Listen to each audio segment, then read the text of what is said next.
तो भगवान के तीन रूप हैं, सत्य, चैतन्य और आनंद। भगवान का सत्य स्वरूप क्या है? ये सारे ग्रंथ ये भगवान के सत्य रूप हैं, इनका आश्रय लिया कीजिए। एक ग्रंथ को अपने जीवन में उतार लीजिए बंधु। कम से कम मृत्यु आने से पहले पहले कोई एक सदग्रंथ ऐसा हो जो आद्योपांत आपने पढ़ा है, और केवल पढ़ा नहीं है, तत्श्रवण प्रपठन विचारण परो, उसको किसी गुरुजनों से सुना भी है, पढ़ा भी और उस पर मनन चिंतन भी किया है। कम से कम एक ग्रंथ तो ऐसा रखिए। भगवत अनुभव कराते हैं ये सब ग्रंथ, ये सत्य स्वरूप हैं।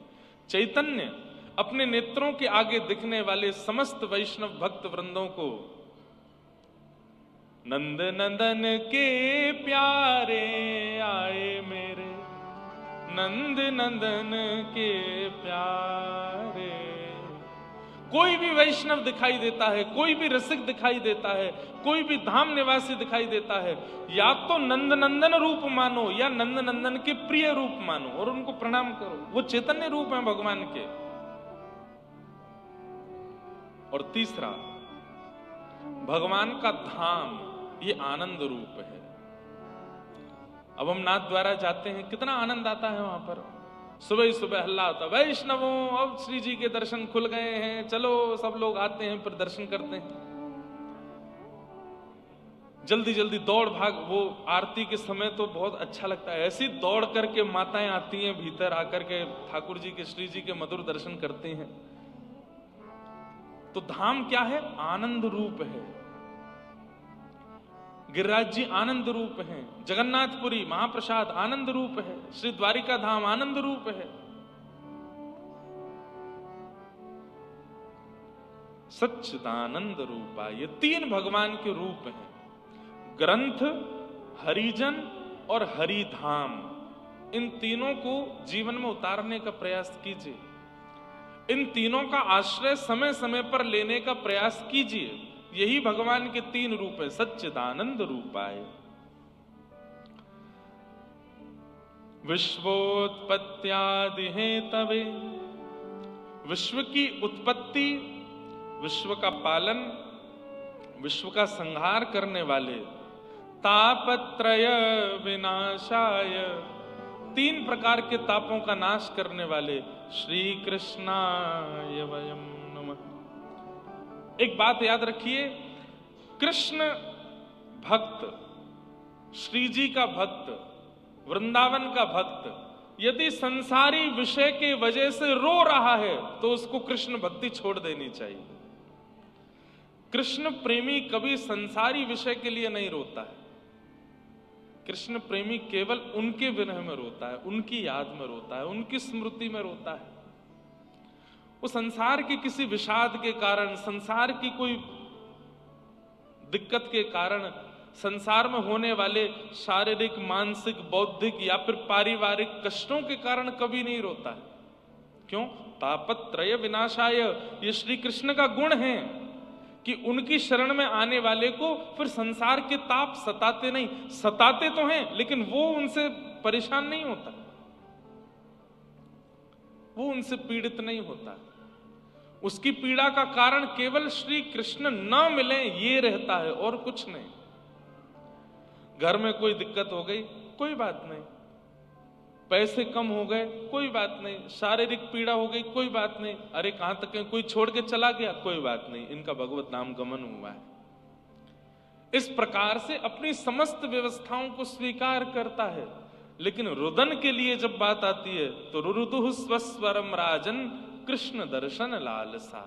रोना केवल, रुदन केवल, विरह केवल, विषाद केवल कृष्ण विरह में हो और किसी काम के लिए नहीं। अगर कोई कृष्ण कृष्ण भजता है, गले में कंठी पहनता है, सिर पर उर्धपुंड लगाता है और रो रहा है, और कारण पूछा गया क्यों रो रहे हैं, कारण क्या बताया? हमारा बेटा हमारी बात नहीं सुनता है इसलिए रो रहे हैं, हमारा धंधा अच्छा नहीं चल रहा है इसलिए रो रहे हैं, हमारे परिवार में ये पीड़ा है इसलिए रो रहे हैं। वो कृष्ण भक्त नहीं हो सकता। या फिर ऐसा कह लें, उसने भक्ति की पर ठाकुर जी ने उसको स्वीकार नहीं किया। क्यों? क्योंकि ठाकुर जी का गुण है तापत्रय विनाशाय, वो संसार के तापों को नाश करते हैं। तापों का नाश करने का मतलब क्या है? ताप तो जीवन में आएगा, लेकिन आप विचलित नहीं होगे। मैं तो गोविंद रा गुण गासूं, राणा जी रूठे तो मने खाए करसूं। मीराबाई कहती, मीराबाई को कष्ट देने में क्या कमी छोड़ी थी राणा ने? लेकिन मीराबाई से कोई कहता आप फिर भी हंसती रहती हो। बोले कष्ट किसको देता है? शरीर को देता है, और शरीर तो यही शरीर संसार में रह जाना है। मैं तो नित्य मुक्त शुद्ध आत्मा हूं, कृष्ण को आत्मा से प्राप्त कर लूंगी। चरणामृत रा नेम हमारा, चरणामृत रा नेम हमारा। मैं तो नित उठ दर्शन पासूं, मैं तो नित उठ दर्शन पासूं। मैं तो गोविंद रा गुण गासूं, राणा जी रूठे तो मने काए करसूं। मैं तो गोविंद रा गुण गासूं, राणा जी रूठे तो मने काए करसूं। और मेरी सबसे अच्छी पंक्ति, अब ये राणा कौन है? संसार के विषय जो हमें परेशान करते हैं, उनके लिए मीराबाई कह रही है, रूठे तो रूठे, ये परेशान करें तो करें, हम ठाकुर जी का भजन कैसे छोड़ दें? भाई मां अपने पुत्र से कैसा प्रेम करती है। मां को बुखार आ जाता है, रात्रि में बुखार आ जाता है, फिर भी पता है सुबह बेटा को स्कूल जाना है, तो उठती है, फिर भी रोटी बनाती है, उसका टिफिन लगाती है। सिर दर्द हो रहा है, सिर पकड़ के बैठती है, बांध करके अपने पुत्र को तैयार करती है, उसके शूज पॉलिश करेगी, उसके गले में थर्मस लटका देगी, बैग लटकाएगी, उसको स्कूल भेजती। पत्नी क्या करती है? स्वयं पीड़ा में होगी, लेकिन पता है कि पति को आज जाना है, तो सब उसकी व्यवस्थाएं करती है। ठाकुर जी के संबंध में फिर हम त्याग क्यों कर देते हैं? आज हम भजन नहीं कर पाए, आज हमारी माला नहीं हो पाई, आज हम सेवा नहीं कर पाए, आज हम धाम नहीं जा पाएंगे, आज हम कथा नहीं सुन पाएंगे। क्यों? पेट में दर्द हो रहा है, सिर में दर्द हो रहा है। ये तो पेट सिर दर्द वो बातें जो मैं मन से कह सकता हूं। और भी संसार के कई विषाद हैं जो रोकते हैं हमको, और उनसे हम रुक करके ठाकुर जी का त्याग कर देते हैं। नहीं, प्रेमी ऐसा नहीं करते। प्रेमी तो चाहे संसार अपना काम कर रहा है, मेरे कर्म प्रारब्ध अपने काम कर रहे हैं, मैं ठाकुर जी को भजूं, मुझे उसका त्याग नहीं करना है। पैर में कांटा लगे, सिर में चोट लगे, चाहे बारिश आवे, तूफान आवे, आंधी आवे, परिवार विमुख हो जाए, मुझे ठाकुर जी को प्राप्त करना है। अब ये सब मुझे नहीं रोक पाएंगे। अरे कहीं ना कहीं संसार का कोई विषय आ जाता है जिसके कारण आप ठाकुर जी के पास नहीं जा पाते हो, तो आप ठाकुर जी को संकेत कर रहे हो कि आपसे ज्यादा बलवान ये विषय है। इस विषय का ध्यान मुझे पहले देना पड़ेगा, आपका नहीं। हम व्यास मंच पर कथा करने आते हैं, 20 दिक्कतें हमारे साथ में चल रही होती हैं। परिवार का कुछ है, कहीं का कुछ है, कहीं किसी ने कुछ कह दिया, किसी को कुछ बुरा लग गया, किसी ने हमारे बारे में कुछ, कहीं अखबार में कुछ गलत सलत छाप दिया। आगरा में तो पता ही नहीं 7 दिन कितनी न्यूज छपी है, ऐसा कर दिया, यहाँ ये हो गया, यहाँ पर इतने ये कर दिए, आए दिन कितने विषाद। अब उन विषादों का चिंतन करके आऊंगा तो मैं कथा कभी नहीं कर पाऊंगा। सब छोड़ के आता हूं, वो सब अपना काम कर रहे हैं, मैं अपना काम करूं। ठाकुर जी की कथा सुनाना मेरा काम है, मैं सुनाऊंगा। ठाकुर जी का विषय प्रस्तुत करना मेरा काम है, वो मैं करूंगा। और ठाकुर जी को हम ये दिखा देते हैं कि नाथ ये सब पीड़ाएं बड़ी नहीं हैं, आप सबसे बड़े हो, आपका त्याग थोड़ी करेंगे हम।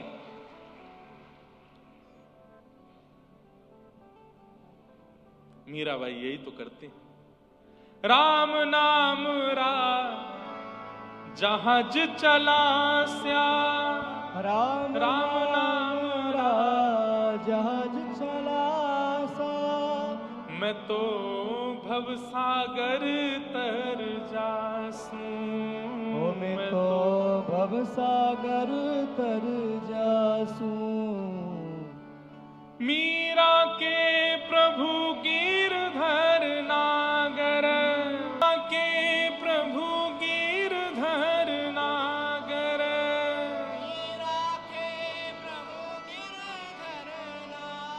मैं तो निरख परख गुण गासूं, मैं तो निरख परख गुण गासूं, मैं तो गोविंद रा गुण गासूं,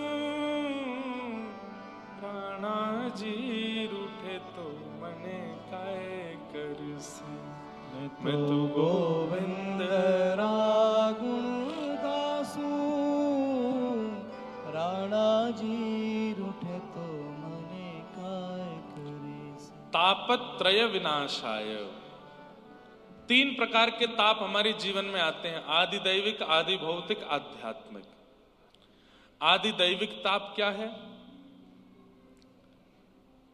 वर्षा से हमारा कोई नुकसान हो गया, मौसम से कोई नुकसान हो गया, गर्मी से नुकसान हो गया, मतलब देव प्रकृति से हमारा कोई नुकसान, वो दैविक ताप।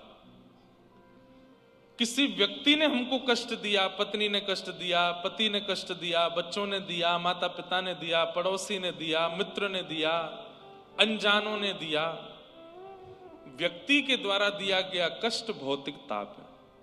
और आध्यात्मिक ताप, शरीर रुग्ण हो गया, सिर में दर्द हो रहा है, खांसी जुकाम हो गई, बुखार हो गया या किसी प्रकार की शारीरिक बीमारी हो गई, यह आदि भौतिक ताप है।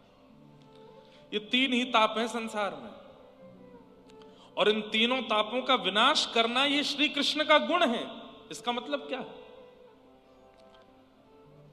ताप नहीं रुकेंगे, पर उन तापों का प्रभाव नहीं होगा आपके ऊपर। आएंगे तो सही, पर प्रभाव नहीं होगा। ताप आएंगे तो सही, लेकिन आप परेशान नहीं होगे, आप विचलित नहीं होगे। ये ठाकुर जी का स्वरूप है, स्वभाव है। और यदि फिर भी कोई विचलित हो रहा है, तो वो अपना प्रमाण दे रहा है कि मैं कृष्ण भजन नहीं करता हूं, मैं श्री जी का भजन नहीं करता, मैं लाडली जी का भजन नहीं करता, मैं लाल जी का भजन नहीं करता, इसीलिए संसार का विषाद मुझे परेशान कर रहा है।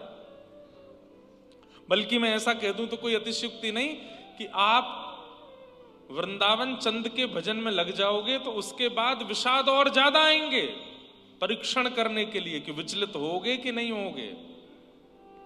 और विचलित हो गए तो जैसे मटका बनाने वाला एक एक मटके में मार करके देखता है कच्चा है कि पक्का, ऐसे ही ठाकुर जी जैसे देखते हैं कि ओहो नाम जप करने लगा, एकादशी करने लगा, कंठी पहनता है, तिलक धारण करता है, तो फिर ठाकुर जी भी ऐसे मार मार के देखते हैं, पीड़ाएं दे दे करके देखते हैं। और जैसे ही हमारे आंखों से आंसू फूट पड़ते हैं उस पीड़ा के कारण, ठाकुर जी कहते फूट गया, कच्चा है, अभी पक्का नहीं हुआ।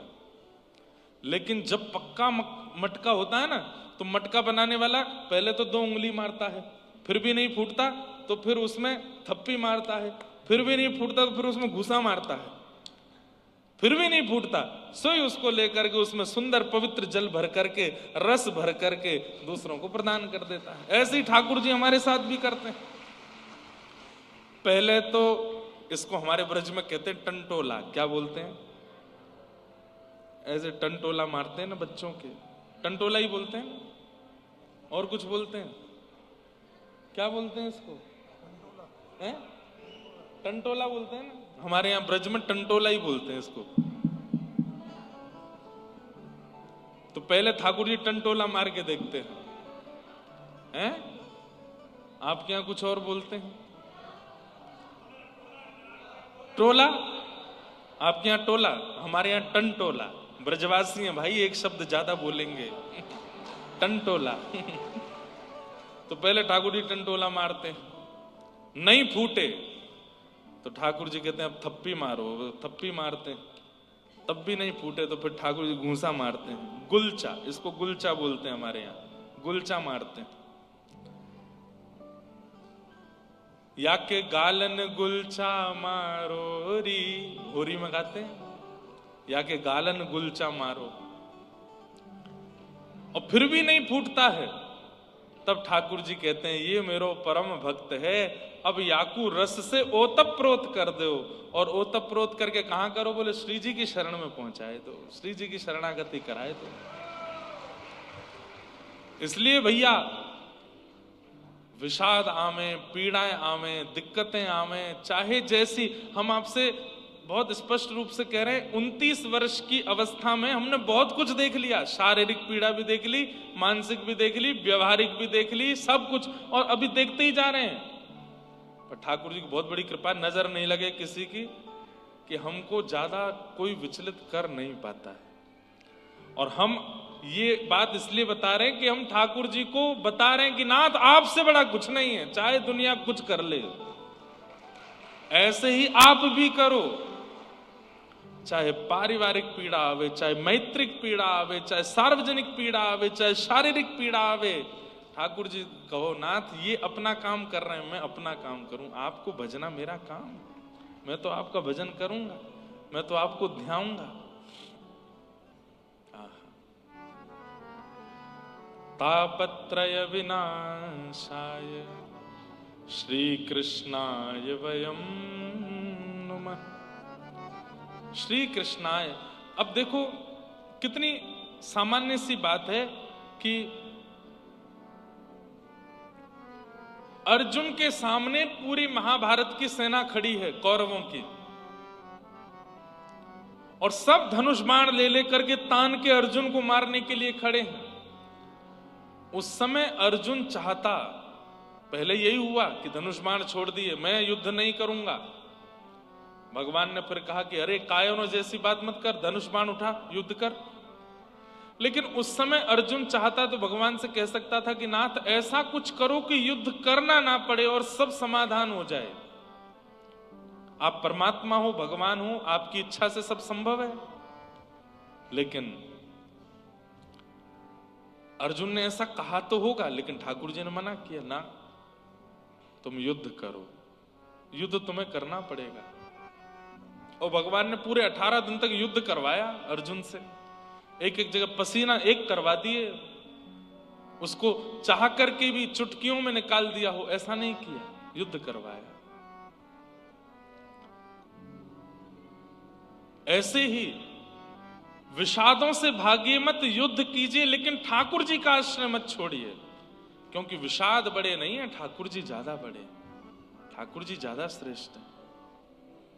ओ मारा गिरधर लाल थारो नचायो नाचूं, मारा गिरधर लाल थारो नचायो नाचूं रे। जा रंगरा कपड़ा पहरावे, वैसो ही स्वांग बनाऊं। जा रंगरा कपड़ा पहनावे, वैसो ही स्वांग बनाऊं। जा रंगरा कपड़ा पहरावे, वैसो ही स्वांग बनाऊं। जा रंगरा कपड़ा पहरावे, वैसो ही स्वांग बनाऊं। हो मारा गिरधर लाल थारो नचायो नाचूं रे, मारा गिरधर लाल थारो नचायो नाचूं रे। मारा गिरधर लाल थारो नचायो नाचूं रे, मारा गिरधर लाल थारो नचायो नाचूं रे। ओ मैं तो थारो नचायो नाचूं, मैं तो थारो नचायो नाचूं। मैं तो थारो नचायो नाचूं। मैं तो थारो नचायो नाचूं रे। ओ मारा नट राजा थारो नचायो नाचूं रे, मारा नट राजा थारो नचायो नाचूं रे। हे थारे रहूं निरंतर थारी हाट चलाऊं, थारे घर में रहूं निरंतर थारी हाट चलाऊं, थारे धन से थारे जन की, थारे धन से थारे जन की, ओ थारे धन से थारे जन की, थारे धन से थारे जन की, मैं सेवा टहल बनाऊं मारा गिरधर लाल, थारो नचायो नाचूं रे, मारा गिरधर लाल, थारो नचायो ओ मारा नट राजा, थारो नचायो नाचूं रे, मारा नट राजा, थारो नचायो आओ। ओ मैं तो थारो नचायो नाचूं, मैं तो थारो नचायो नाचूं रे, ओ मैं तो थारो नचायो नाचूं, मैं तो थारो नचायो नाचूं रे, हे मारा गिरधर लाल, थारो नचायो नाचूं रे, मारा थारो नचायो नाचूं रे, हे मारा नट राजा, थारो नचायो नाचूं रे, मारा नट राजा, थारो नचायो रे, हे रूखा सूखा जो कछु देवे, थारे ही भोग लगा,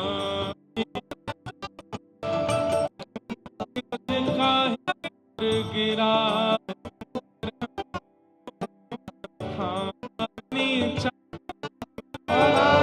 गोविंद राधे गोपाल राधे, गोविंद राधे गोपाल राधे, गोविंद राधे गोपाल राधे, गोविंद राधे गोपाल राधे, हे भजो राधे राधे गोविंद गोविंद राधे, भजो राधे राधे गोविंद गोविंद राधे, भजो राधे राधे गोविंद गोविंद राधे, भजो राधे राधे गोविंद गोविंद राधे, गोविंद राधे गोपाल राधे, गोविंद राधे गोपाल राधे, गोविंद राधे गोपाल राधे, गोविंद राधे गोपाल राधे, हरि गोविंद राधे गोपाल राधे, गोविंद राधे गोपाल राधे, हरि गोविंद राधे गोपाल राधे, हरि गोविंद राधे गोपाल हे राधे, भजो भजो हे भजो राधे राधे गोविंद गोविंद राधे, भजो राधे राधे गोविंद गोविंद राधे, भजो राधे राधे गोविंद गोविंद राधे, भजो राधे राधे गोविंद गोविंद राधे, ये नृत्य सामान्य व्यक्ति राधे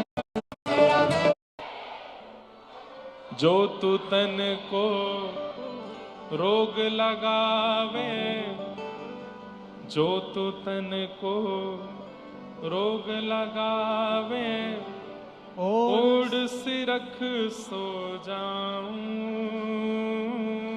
जो तू तन को रोग लगावे, ओढ़ सिरख सो जाऊं। अरे कितनी बड़ी समर्पण की बात है। जो तू काल रूप बने आवे, जो तू काल रूप बन आवे। अरे नाथ, अगर मेरी मृत्यु बन करके आप आ गए, जो तू काल रूप बने आवे, जो तू काल रूप बन आवे, तो मैं लपक गोद में आऊं, हाँ आऊं, मारा गिरधर लाल, थारो नचायो नाचूं रे। ओ मारा गिरधर लाल, थारो नचायो नाचूं रे। एक समर्पण का एक छोटा सा उदाहरण सुनिए। आपने हमको एक पटका पहनाया, अब ये पटका आपने हमको पहनाया,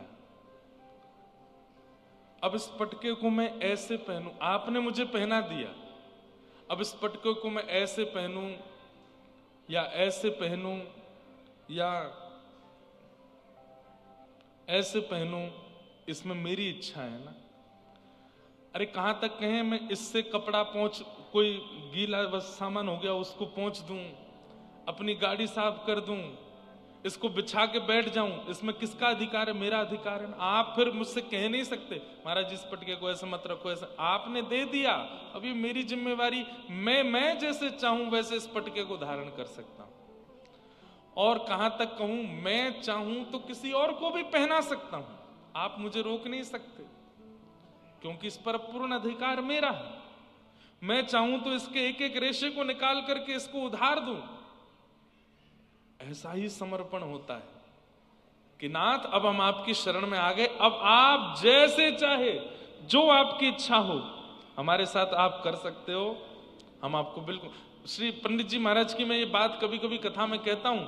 पंडित श्री महाराज से हमारे गया प्रसाद जी महाराज कहते थे, बोले भैया हम सब ठाकुर जी के खिलौना हैं, ठाकुर जी हमारे खिलाड़ी हैं। अब खिलाड़ी खिलौना ते कैसे भी खेले, वह खिलाड़ी की इच्छा।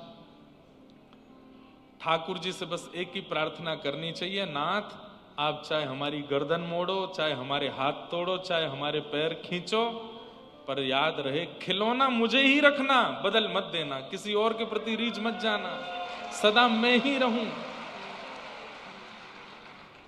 ये समर्पण है। अब हम कहते तो हर कथा में हैं, लेकिन समझ में कितनों को आता है ये तो भगवान जाने, समझ में कितनों को आता है ये तो हरि जाने। पर यही समर्पण है, इसी को समर्पण का स्वरूप कहा जाता है।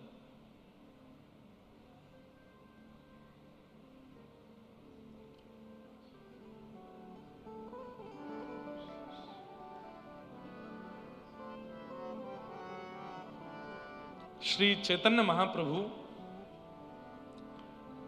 शिक्षाष्टकम का उपदेश करते हैं, और शिक्षाष्टकम का एक अंतिम श्लोक मुझे बहुत प्रिय लगता है। क्या कहते हैं? आश्लिष्य वा पादरतां पिनष्टुमां दर्शनान् मर्महतां करोतु वा यथा तथा वा विदधातु लंपटो मत प्राणनाथस्तु स एव नापर। क्या कह रहे हैं महाप्रभु जी कि हे नाथ, आप चाहो तो मुझे अपने चरणों के नीचे मुझे कुचल दीजिए। हे नाथ, आप चाहें तो अपने चरणों के नीचे मुझे कुचल दीजिए, आप चाहें तो मुझे मिलिए चाहे बिल्कुल मत मिलिए, आप जैसा चाहें मेरे साथ व्यवहार कीजिए, पर एक बात याद रखिएगा कि मेरे प्राणनाथ, मेरे जीवननाथ सदा आप रहोगे, आपके अलावा कोई नहीं रहेगा, आप चाहे जैसे करो मेरे साथ। शिक्षाष्टकम का अंतिम श्लोक है ये, महाप्रभु जी कहते हैं, बहुत सुंदर। ऐसा समर्पण। तो तापत्रय विनाशाय, इस पर हम चर्चा कर रहे थे कि भगवान की शरण में आने वाले के जीवन में ताप नहीं आते, ऐसा नहीं, आते हैं, पर उसके ऊपर असर नहीं होता। और मैं कथाओं में कहा करता हूं कि कथा तो एनेस्थीसिया का इंजेक्शन है, एक बार लग जावे तो शरीर सुन्न है जावे, फिर चाहे जो हो जाए। अरे सुन्न व्यक्ति को काट भी दिया जाए तो उसको दर्द नहीं होता। भक्ति एनेस्थीसिया का इंजेक्शन सुन्न कर देती है, फिर चाहे जो हो जाए आपके साथ, आप उससे विचलित नहीं होते, आप उससे प्रभावित नहीं होते। भज गोविंदम गोविंदम भज, आप सदा ठाकुर जी में ही लगे रहते। तो ऐसे तापत्रय, ये भगवान का गुण है। मैं इस बात पर इसलिए बहुत ज्यादा जोर दे रहा हूं कि आप सब कृष्ण भक्त हैं, आप सब किशोरी जी के दास हो, तो याद रहे उनकी हल्की मत कर देना इतनी कि जरा सी कोई पीड़ा आई रोने लगे, फिलफिलाने लगे, चिल्लाने लगे, अरे राम राम ये क्या हो गया हमारे जीवन में। किशोरी जी और ठाकुर जी की शरणागति ली है तो फिर संसार के विषादों से परेशान मत होना। श्री कृष्णाय वयम नमः, ऐसे श्री कृष्ण को हम बारंबार प्रणाम करते हैं। भागवत जी के महात्म्य की कथा आज सुननी है। 88,000 सौनकादि ऋषियों ने सूत जी महाराज से प्रश्न किया कि इस कलिकाल में अपने कल्याण का सर्वश्रेष्ठ साधन क्या है। बंधुओं, इस कलिकाल में श्रीमद् भागवत का श्रवण और निरंतर श्रवण ही एकमात्र ऐसा साधन है जिससे मानव का कल्याण हो सकता है। कलिकाल में तप करने की विधा नहीं है, कलिकाल में बहुत ज्यादा साधन करने की विधा नहीं है, कलिकाल में बहुत ज्यादा यज्ञ करने की भी विधा नहीं है, थोड़े बहुत कभी कभी करो। कलिकाल में एक ही विधा है, कुल क्या, नाम जप करो और कथा सुनो, बस इसी से कल्याण हो जाना है, इससे ज्यादा श्रम करने की आवश्यकता नहीं। सौनकादि ऋषियों ने पूछा, महाराज इस कथा की थोड़ी महिमा हमें बताओ, भागवत की थोड़ी महिमा बताओ। तब सूत जी महाराज बोले, 88,000 सौनकादि ऋषियों से एक बार की बात है, नारद जी महाराज भ्रमण करते हुए बद्रीनाथ पहुंचे और बद्रीनाथ में उनको भगवान के प्रथम अवतार का दर्शन हुआ, सनक सनंदन सनातन सनत कुमार। सनत कुमारों ने नारद जी को देख करके कहा, कथम ब्रह्मन दीन मुखम कुतश्चिंता तुरो भगवान, इतने आप चिंता में क्यों लग रहे हो, क्या बात है। भागवत जी का महात्म्य सुन रहे हैं हम। तब नारद जी महाराज कहते हैं, भगवान मैं पूरी पृथ्वी पर भ्रमण करके आया, लेकिन मुझे पृथ्वी पर संतुष्टि नहीं हुई। जितनी मैंने प्रशंसा पृथ्वी की सुनी थी उससे उल्टा है सब यहां पर। क्या देखा आपने? बोले, सत्यम नास्ति तपः शौचम दया दानम न विद्यते, उदर भरिणो जीवा बरा का कूट भाषिणा, मंदाह सुमंद मतयो मंद भाग्या युपद्रुता, पाखंड निरताह संतो विरक्ताह सपरिग्रह, तरुणी प्रभुता गेहे शालको बुद्धिदायक, कन्या विक्रयणो लोभात, दंपति नाम च कलकनम, आश्रमा यवनै रुद्धा तीर्थानि सरितस्तथा, देवतायातना न्यत्र दृष्टैर्नष्टानि भूरिश, न योगी नैव सिद्धो वा न ज्ञानी सत्क्रियो नरः, कली दावान लेनाद्य साधनम भस्मताम गतः। अट्टशूला जनपदा शिवशूला द्विजातय, कामिनः केशशूलिन्य संभवंती कलाविह। बहुत कुछ बताया यहां पर।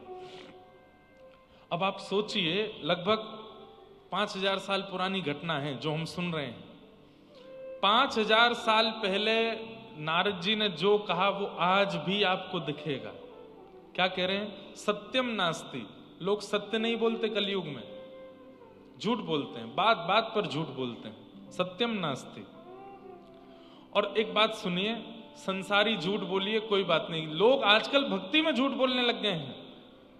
हम इतना भजन करते हैं, इतने बजे उठ जाते हैं, इतना नाम जप करते हैं, हमें ठाकुर जी सपने में बुलाते हैं। हमसे ठाकुर जी ने सपने में ब्याह कर लिया है। क्या क्या लोग बोलते हैं, हमारे पास तो बहुत सारे पत्र आते हैं। ऐसे झूठ नहीं बोलना चाहिए। आप कहोगे महाराज जी झूठ नहीं है, सत्य है। ठाकुर जी यदि स्वप्न में कुछ आज्ञा करेंगे भी ना, तो किसी को बताने लायक नहीं रहोगे आप। भगवद अनुभव उसी को मानो जो आप किसी से कह ना सको, और जो कह दिया हो तो वो भगवद अनुभव नहीं था। शब्द ही नहीं होंगे बताने को। मीराबाई कहती हैं, पतियां मैं कैसे लिखूं, लिखी ही न जाए। मीराबाई से बड़े तो नहीं है हम लोग। पतियां मैं कैसे लिखूं, लिखी। देखो, सब लोग सार्वजनिक रूप से सुन लीजिए। आप लोग मुझसे मिलकर के अगर कहोगे महाराज जी हमको ऐसा अनुभव होता है, हमको ऐसा स्वप्न दिखता है, वहां मैं आपकी सुनूंगा। लेकिन यहां मैं कह सकता हूं, यदि अनुभव किसी को बता पा रहे हो तो वो अनुभव श्रेष्ठ नहीं था। अनुभव बता ही नहीं पाओगे, स्वप्न किसी से कह ही नहीं पाओगे। पतियां मैं कैसे लिखूं, लिखी ही न जाए। पतियां मैं कैसे लिखूं, लिखी ही न जाए रे। कलम धरत मेरो कर कांपत है, कलम धरत मेरो कर कांपत है। कलम धरत मेरो कर कांपत है। कलम धरत मेरो कर कांपत है। नैन रहे हैं भराए, ओ नैन रहे हैं भराए। पतियां मैं कैसे लिखूं, लिखी ही न जाए। पतियां मैं कैसे लिखूं। अच्छा, मीराबाई का एक स्वभाव था। मीराबाई जब ब्याह करके मेवाड़ चली गई और मेवाड़ से वापस मेड़ता आ गई, पति के चले जाने के बाद, ससुर जी के चले जाने के बाद, वहां देवर ननद इन सबके द्वारा बहुत ज्यादा प्रताड़ना करने के बाद जब वापस मेड़ता आ गई, तो मेड़ता में आकर के मीराबाई का एक स्वरूप बन गया। वृंदावन की ओर देखती रहती थी, जिस दिशा में वृंदावन है वहीं देखती रहती थी। किसी ने कहा कि तुम पत्र लिख दो, हम ले जाते हैं अपने साथ। तब मीराबाई ये पद गाती हैं कि मैं पद नहीं लिख पाती। क्यों? कलम धरत मेरो कर कांपत है। और थोड़ा बहुत कुछ लिख भी देती हूं तो इतने आंसू निकलते हैं कि सब बह जाता है। तो वृंदावन जा रहा है कोई, अगर कोई ऐसा कह देता था कि मैं वृंदावन जा रहा हूं, तो मीराबाई उसको उसके नाम से नहीं बुलाती थी, उसको एक ही नाम बोलती थी, क्या? उद्धव। वृंदावन जाने वाला कोई भी हो, मेड़ता मेवाड़ से जो भी वृंदावन जाता था, मीराबाई उसको उद्धव कहती थी। अच्छा, तुम उद्धव हो। 5000 साल पहले कृष्ण का संदेश लेके उद्धव किशोरी जी के पास गए थे।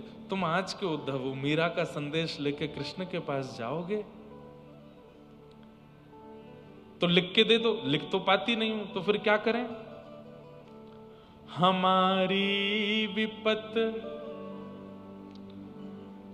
उद्धव देख जाते, हमारी विपत उद्धव देख जाके। एक काम कर लो ना। बोले क्या? मैं पत्र तो नहीं लिख पा रही हूं, मेरी जो स्थिति है तुम देख लो, और मेरी जो परिस्थिति है वो तुम देख लो, और कहियो हरि जू सो जाए, ओ कहियो हरि जू सो जाए। अब देखो कितनी सामान्य बात कि मैं अपनी स्थिति बता नहीं सकती क्योंकि उसके लिए शब्द नहीं है।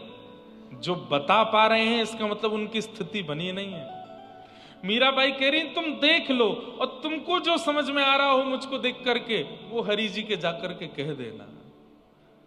हमारी विपत्ति उद्धव तुम देखे, हमारी विपत्ति उद्धव तुम देखे। अब कहियो हरि जू सो जाए, ओ कहियो हरि जी सो जाए। पतियां मैं कैसे लिखूं, लिखी ही न जाए। पतियां मैं कैसे लिखूं, लिखी ही न जाए।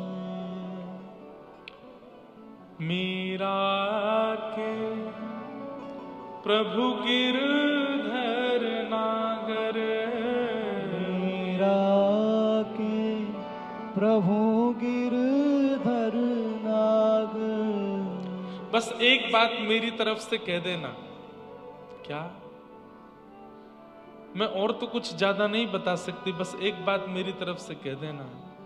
मीरा के प्रभु गिरधर नागर, मीरा के प्रभु गिरधर नागर। चरण कमल रहाए, हो चरण कमल रहाए। मेरी स्थिति चाहे जैसी हो, मैं चाहे रो रही हूं, चाहे बिलक रही हूं, चाहे प्राण त्यागने की स्थिति में आ गई हूं, तुमको जो लगता है मेरी परिस्थिति बता देना उनको, लेकिन मेरी तरफ से एक बात कह देना कि चरण कमल की छाया सदा मुझ पर रखें, कभी अपने चरणों से दूर ना रखें। भले ही मुझे रोता बिलकता तड़पता हुआ छोड़ दें, पर सदा उनकी याद में ही रहूं, ऐसी मेरी बात बस एक कह देना। पतियां मैं कैसे लिखूं, लिखी ही न जाए। पतियां मैं कैसे लिखूं, लिखी न जाए। तो फिर हम कैसे बता सकते हैं कि हमें क्या अनुभव होता है? हमारे स्वप्न में, हमारे साक्षात्कार में ठाकुर जी क्या लीला करते हैं, यदि आप ये बता पा रहे हो तो इसका मतलब अनुभव होता नहीं है। ये आपके मन की भ्रांति है, क्योंकि अनुभव होने के बाद बताने लायक रहोगे नहीं। और एक बात बोलूं बंधुओं, जिस वस्तु का प्रचार करने की इच्छा हो जाए, समझ जाना उस वस्तु से प्रेम कम है। और जिस वस्तु को छुपा लिया जाए, गुप्त रखा जाए, समझो कि वो वस्तु बहुत बहुमूल्य है। आजकल भक्ति में प्रचार आ गया है बहुत ज्यादा। नहीं, छुपाइए। हम वो अनुभव बताते हैं अपने कथा में जो आपके चित्त में विश्वास प्रकट करें। सारे अनुभव नहीं बताते यहां से, और नहीं बताने भी नहीं चाहिए। रस बतावे से रस घटे, ये नियम है। और रस छुपावे से रस बढ़े। जितना बचाओगे, जितना छुपाओगे उतना बढ़ेगा, जितना बताओगे उतना घटेगा। इसलिए उसको गोपनीय करो, उसको गुप्त रखो, उसको प्रकट मत कर दो सबके सामने, एकांत में रहो। अरे कुछ तो रखिए अपना, जो केवल आपको पता है और किसी को नहीं पता, जो केवल आपको पता है। सोशल मीडिया के जमाने में सब बताने का मन होता है हमारा। आज फ्रैक्चर हो गया, अभी प्लास्टर लगवा के आए हैं, आज मैंने नींबू पानी बना के पिया, नींबू ऐसे निकाला। क्या करना है? इन्फ्लुएंसर्स, ब्लॉगर्स सब बहुत अच्छे होते हैं, अच्छा है, कभी कभी हमको भी दिखते हैं, अच्छा लगता है, लेकिन कुछ तो ऐसा रखो जो केवल आपको पता हो और किसी को नहीं। अच्छा, आप कहोगे हैं महाराज जी, क्या हमारे अवगुण ये किसी को नहीं पता, ये हमको ही पता है। ये हमको ही पता है कि हम हफ्ता में 3 ही दिन नहाते हैं। बाकी के 4 दिन नहाते नहीं हैं, बस फुसफुस लगा के घूमते हैं। कुछ ऐसे प्रेम अनुभव, अब अनुभव होंगे तो गोपनीय रखे जाएंगे ना, होते ही नहीं है। लेकिन अगर होते हैं तो उनको ज्यादा प्रकाशित मत करो। श्री सूरदास जी महाराज, श्री कुम्भनदास जी महाराज, भक्तिमती मीराबाई, सक्कूबाई, जनाबाई, तुकाराम, नामदेव, इनके वो अनुभव हमको पता है जो किसी ने देख लिए हो या इन्होंने थोड़े बहुत। इसके अलावा भी कई अनुभव हुए होंगे जो इन्होंने कभी बताए नहीं। सोचो, जो अनुभव बताए हैं वो इतने अद्भुत हैं, तो जो अनुभव इन्होंने बताए नहीं वो कैसे रहे होंगे? इसलिए थोड़ा गोपनीय रखो, छुपाओ मत बताओ। तो मैं क्या बता रहा था, पृथ्वी कैसी? सत्यम नास्ति, सत्य नहीं बोलते, झूठ बोलते हैं। अच्छा, संसार में झूठ बोले तो ठीक, भक्ति में झूठ बोलते हैं। सत्यम नास्ति, शौचम नास्ति, पवित्रता नहीं है। सत्यम नास्ति, शौचम नास्ति, तपह नास्ति, भजन भी नहीं है। और भजन है भी तो केवल लोगों को बताने दिखाने के लिए है। सत्यम नास्ति, शौचम नास्ति, तपह नास्ति, और दया नास्ति, दया नहीं है, आडंबर है उसका भी। दानम नास्ति, दान भी नहीं करते हैं। किस लिए जी रहे हैं? बोले उदर भरिणो जीवा, केवल पेट भरना है। पूरे दिन केवल एक ही उद्देश्य रहता है हमारा, सुबह उठ करके फिर पेट भर लो, थोड़ी देर कुछ काम करके फिर पेट भर लो, रात में सोने से पहले फिर पेट भर लो। पेट भरने के लिए ही जी रहे हैं हम लोग। उदर भरिणो जीवा। और आगे क्या कहते हैं? मंदा सुमंद मतयो मंद भाग्या युपद्रुता। मंद बुद्धि है हम लोगों की। सब लोग ध्यान से सुनिए, शांति का परिचय देके सुनो। मंद बुद्धि है हम लोगों की। मंद बुद्धि का मतलब क्या है? तंबाकू के ऊपर लिखा रहता है कि मुझे खाने से कैंसर हो जाएगा, फिर भी सबसे ज्यादा खाते हैं लोग। ये मंद बुद्धि नहीं है तो क्या है? अरे भाई, कहीं लिखा है कि डेंजर, मेरा स्पर्श मत करना नहीं तो 440 वोल्ट से चिपका दूंगा, फिर भी आदमी छूने जावे। मंद बुद्धि है कि नहीं है? लेकिन 440 वोल्ट को नहीं छूने जा रहा है, धीमे धीमे जो करंट लग रहा है उसको रोज खा रहे हैं। आज बोलना नहीं चाहिए मुझे, लेकिन देश की इकोनॉमी किससे चल रही है जिससे मानव मर रहा है? तंबाकू। तंबाकू से चल रही है, मदिरा से चल रही है, मदिरा पान करते हैं। उस पर स्पष्ट, अब मदिरा पीने वाला व्यक्ति 4 लोगों के बीच में आ जाए तो 4 लोग कहां से आ गया? जब पता है कि 4 भी हीन करने वाले तब भी पीता है उसको। ये मंद बुद्धि नहीं है तो क्या है? ये मंद बुद्धि है। तो कलयुग के लोग कैसे हैं? बोले मंद मुक्ति, मंद, मंदा सुमंद मतयो, मंद भाग्या। बोले अपना भाग्य भी मंद कर देते हैं, सब नष्ट कर ले रहे हैं। और क्या करें? बोले पाखंड निरताः संतो विरक्ताः सपरिग्रह। बोले जितने भी संत जन हैं लगभग सब पाखंड का आश्रय लेकर के चल रहे हैं। भक्ति का मार्ग इसलिए चुन लिया गया है क्योंकि यहां पर पॉपुलैरिटी बहुत आसानी से मिल जाती है। भक्ति का मार्ग इसलिए चुन लिया गया है क्योंकि यहां पर सहज ही लोग आपसे जुड़ जाते हैं। पाखंड, पाखंड निरता संतो विरक्ता सपरिग्रह। और क्या लिखा है? तरुणी प्रभुता गे है शाल को बुद्धिदायक। इस बात को सुन के कई लोगों को मिर्च लग सकती है। बोले घर में माताजी हैं पर उनकी नहीं चलती। किनकी चलती है? गृहिणी की चलती है, पत्नी की चलती है। तरुणी प्रभुता गे है। घर की प्रभुता कौन किसके हाथ में रहती है? बोले बूढ़ी बड़ी माताजी हैं, वो नहीं, अभी अभी जो बहू आई है उसकी चलेगी। तरुणी प्रभुता गे है। और अगली बात तो बड़ी विचित्र है, शाल को बुद्धिदायक। अपने भैया कुछ कह रहे हैं वो नहीं सुनना है, पर पत्नी के भैया कुछ कहते हैं, अरे तुम्हारी बातें सलाखों पर। पत्नी के भैया ने कहा है, साले साहब कह रहे हैं, इसको कैसे नहीं मानेंगे। एक रोचक कथा सुनाऊं। हमारे जगन्नाथपुरी के पूज्य श्री जीयर स्वामी श्री गणध्वजाचार्य जी गुरुदेव भगवान, हमारे दादा गुरुदेव, उनसे किसी ने पूछा कि जगन्नाथ जी के मंदिर के ध्वज में सूर्य और चंद्र क्यों हैं? तब उन्होंने कहा, बोले सूर्य तो इसलिए क्योंकि सूर्य सबको प्रकाशित करता है और प्रकाश को ध्वजा में रखना चाहिए।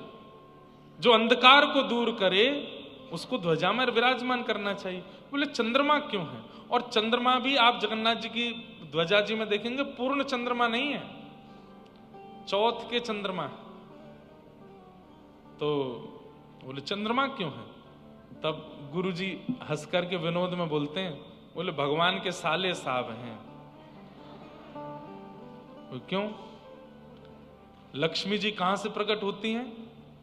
समुद्र से। समुद्र से। और चंद्रमा कहां से प्रकट होते हैं? समुद्र से। इस नाते से चंद्रमा जो है ये लक्ष्मी जी के भैया हैं और इनको भगवान ध्वजा में इसलिए धारण करते हैं। कई बार भक्तों पर कृपा करने के लिए बिन बताए जगन्नाथ जी चले जाते हैं और जब लौट करके आते हैं लक्ष्मी जी थाड़ी रहती हैं गुस्से में, और जैसे ही जगन्नाथ जी पर क्रोध करते हैं तो जगन्नाथ जी अब रीजन बतावें तो और ज्यादा घाटा, ये बता मैं कहां गया था, क्यों गया था, तो बहुत ज्यादा, और जल्दी बात कैसे सिमटाई जाए। तो जगन्नाथ जी ऊपर देखते हैं तो लक्ष्मी जी कहती हैं, ऊपर क्या देख रहे हो, नीचे देखो, मैं सामने खड़ी हूं, ऊपर क्या देख रहे हो? बोले आप भी देखो। तो लक्ष्मी जी ऊपर देख, अरे भैया तुम ऊपर बैठे हो। तब जगन्नाथ जी कहते हैं, ऐसे कोई जीजा होंगे जो साले को सिर पर बैठाते हों? अरे नहीं, आप तो बड़े सरल हैं, आप तो बड़े प्रेमी हैं, आप जहां जाना चाहें जा सकते हैं, आपसे मुझको कोई बैर नहीं है, मैं तो आपसे बहुत प्रेम करती हूं, इसलिए ठाकुर जी साले साहब को सर पर बैठा के रखते हैं ताकि लक्ष्मी जी शांत रहें। कभी गुस्सा करती है ठाकुर जी यूं ही देखते हैं,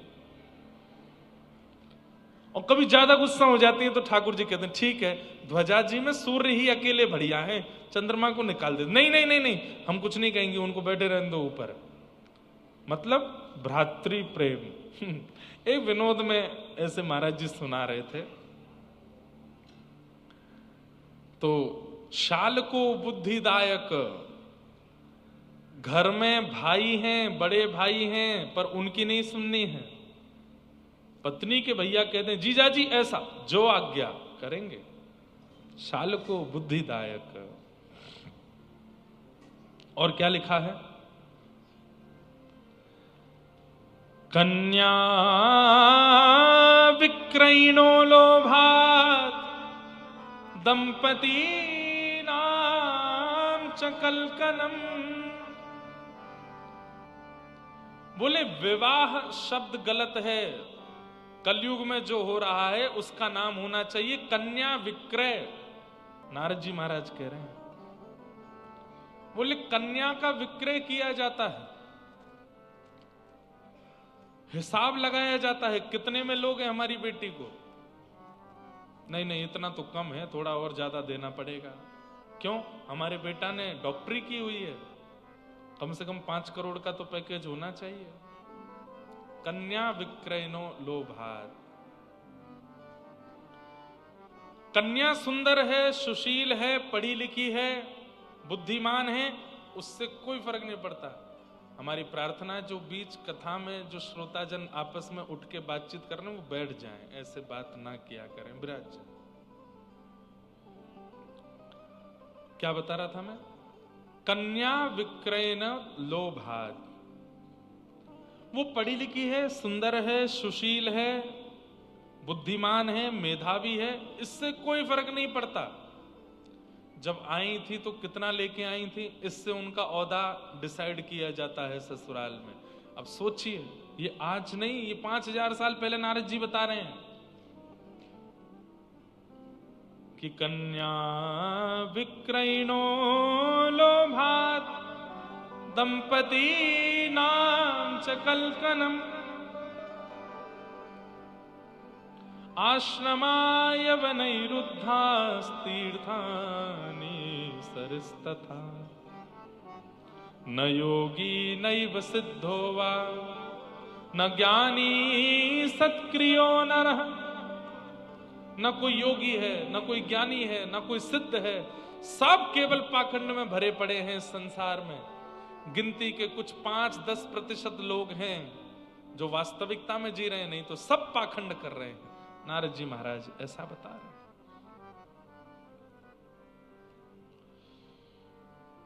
मैं पूरी पृथ्वी पर भ्रमण करके देखता रहा और मैं मन को बहुत विचलित होता रहा और मैं बस ये सोचता रहा मैं यहां से कैसे जाऊं, मेरा मन नहीं लग रहा है इस संसार में। बोले तब मैं पूरे विश्व में भ्रमण करता करता कहां पहुंचा, कि यमुना तटमापन्नम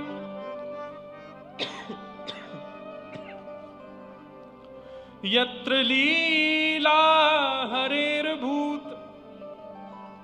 तब मैं यमुना जी के तट पर पहुंचा, कहां, जहां पर हरि ने अपनी मधुर लीला की है, श्री वृंदावन धाम। और वृंदावन में मैंने क्या देखा, वृंदावन में मैंने देखा एक तरुणी, एक युवा कन्या बैठी है और उसकी गोद में 2 वृद्ध लेटे।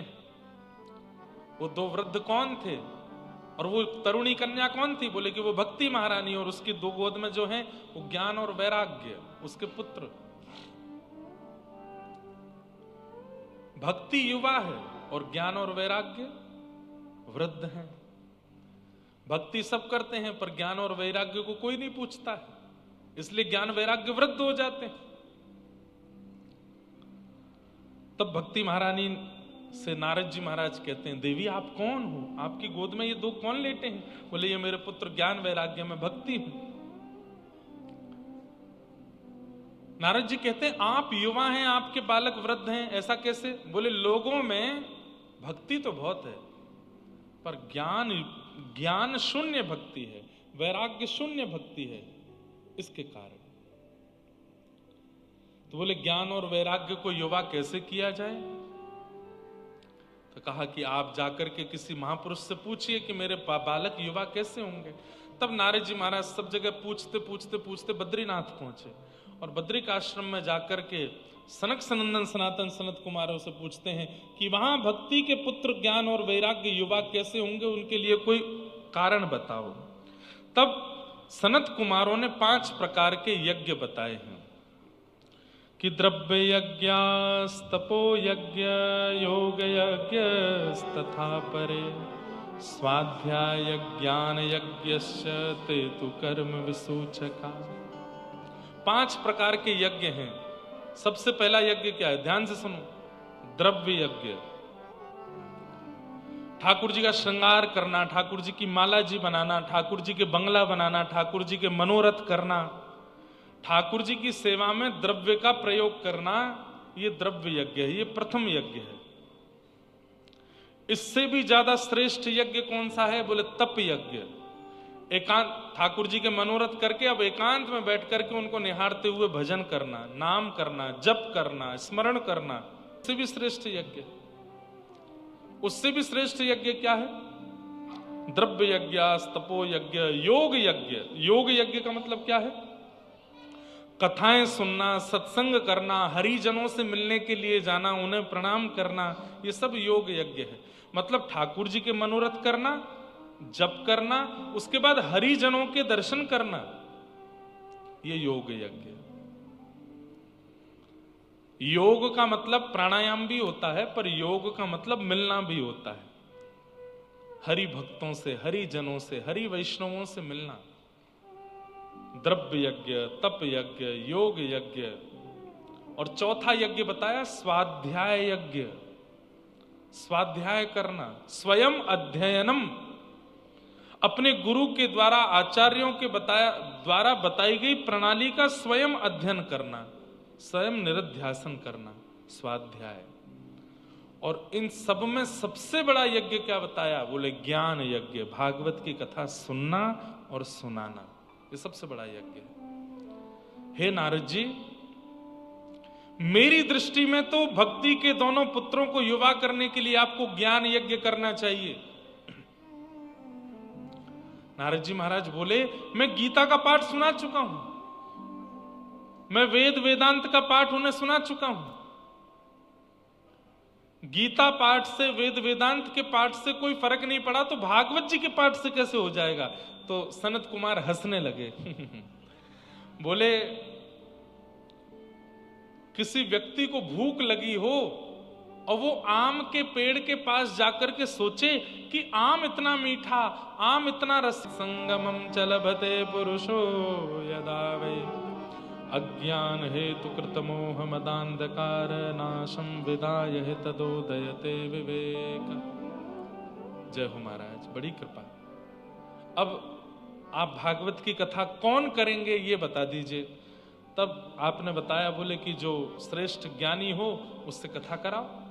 नारद जी ने कहा, अब मैं कहां ढूंढने जाऊंगा, आप ही कथा सुना दीजिए। तब सनत सनंदन सनातन सनत कुमारों ने आनंद नाम के वन में आकर के प्रथम कथा सुनाई। जैसे ही भक्ति अपने वृद्ध बालकों के साथ कथा में प्रवेश करती है, भक्ति सुतौ तौ तरणौ गृहीत्वा प्रेमैकरूपा सहसा विरासीत। श्री कृष्ण गोविंद हरे मुरारी, नाथेति नामानि मुहुर्वदन्ति। ये कीर्तन सबसे पहले किसने गाया? विश्व प्रसिद्ध कीर्तन है, श्री कृष्ण गोविंद हरे मुरारे हे नाथ नारायण वासुदेव।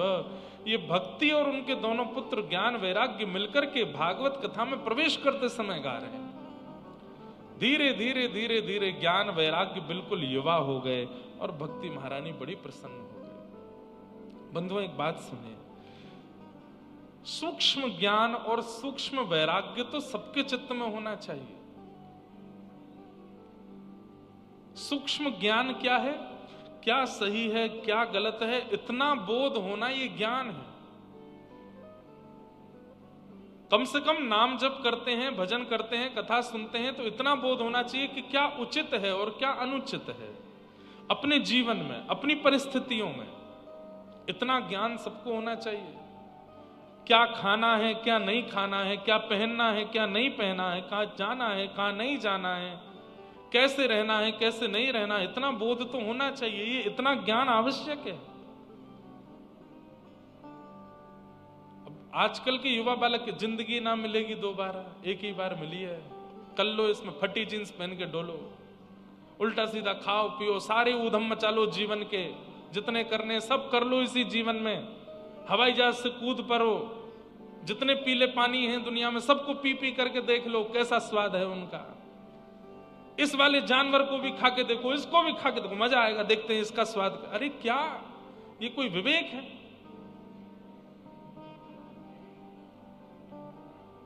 इतना बोध होना कि जीवन कैसे जीना है।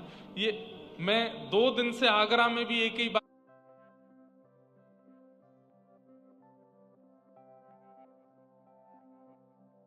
कहता आया, वो बात यहां भी कहूंगा। इस संसार से एग्जिट लेने का एक ही गेट है, मानव शरीर। इसके अलावा और किसी भी योनि से आप संसार से बाहर नहीं निकल सकते। अन्य किसी योनि में जाओगे तो 84 लाख में घूमना ही पड़ेगा। 84 लाख छोटी संख्या नहीं है। सोचिए, अभी तो हम मानव देह में हैं, मानव मां के गर्भ में आए होंगे। छिपकली के गर्भ में जब हम गए होंगे, वो तो कुछ भी खा जाती है, कहीं भी गिर जाती है। बालक को कितनी पीड़ा होती होगी गर्भ में।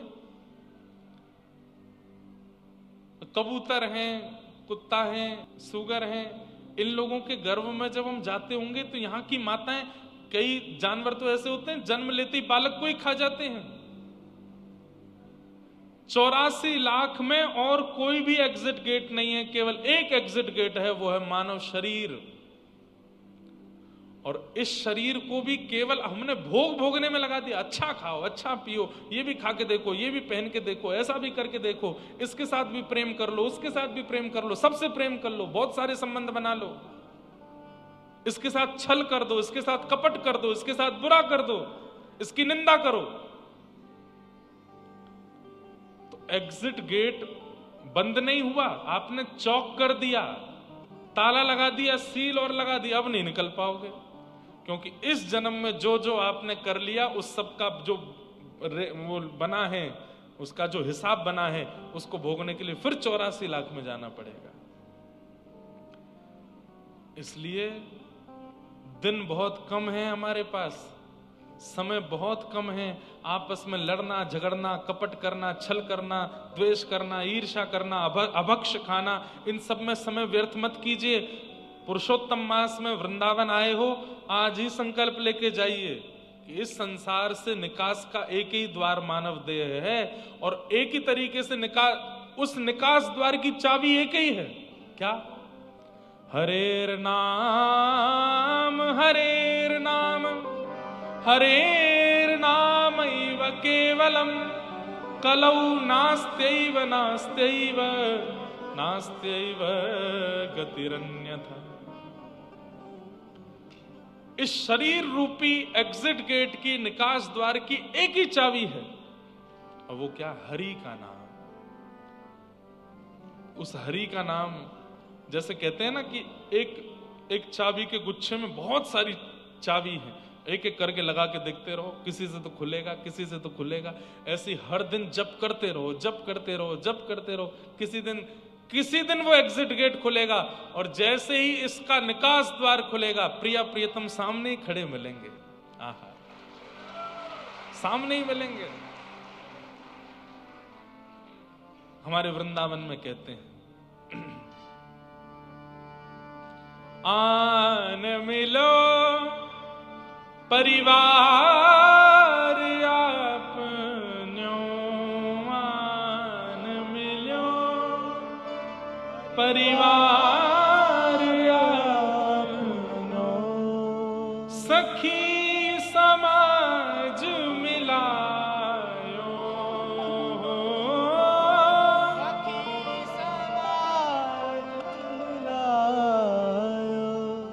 मिलायो, भाग्य बड़ो वृंदावन पायो, भाग्य बड़ो। जो नहीं गावे को बाकू बगल बारी की सौगंध है, गाओ। वृंदावन आए हो, रसिकों की वाणी, रसिकों के पद यहाँ गाए जाएंगे। अगले 7 दिन तक सबको गाने हैं मेरे साथ। और इस पंक्ति में एक बहुत सुंदर वाणी मैं खोल लूं पद, इतना सुंदर भाव कहते हैं कि जब ये पद वृंदावन में पहले